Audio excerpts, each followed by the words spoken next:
जामिया मिलिया इस्लामिया के स्टूडेंट्स को इस साल अपनी पढ़ाई के लिए काफ़ी ज़्यादा पैसे खर्च करने होंगे, क्योंकि ग्रेजुएशन और पोस्ट ग्रेजुएशन प्रोग्राम में ट्यूशन फीस में 19% से 41% तक का इजाफा कर दिया गया है। सबसे ज़्यादा बढ़ोतरी ह्यूमैनिटीज़, सोशल साइंस और साइंस कोर्स में देखी गई है, जिन्हें ट्रेडिशनली काफ़ी ज़्यादा किफ़ायती माना जाता है, जबकि तकनीकी और प्रोफेशनल कोर्सेज में भी अहम बदलाव हुए हैं।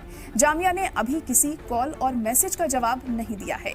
दोनों सालों के प्रोस्पेक्टस से पता चला है कि फारसी विभाग में दाखिला लेने वाले छात्रों की फीस में 41.41% का इजाफा हुआ है। इसके साथ ही सालाना खर्च 6,700 रुपए बढ़कर अब 9,475 रुपए हो गया है।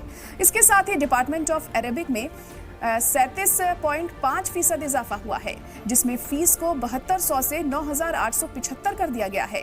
इसके अलावा BA इन टर्किश, फ्रेंच, स्पेनिश की फीस में 37.15% इजाफा किया गया है, जो अब बढ़कर 9,875 हो गई है।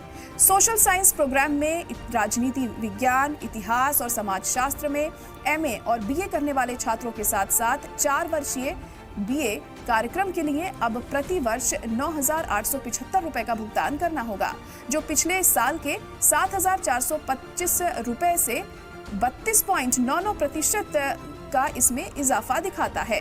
BCom की फीस भी 7,425 रुपए से बढ़कर 9,875 रुपए कर दी गई है।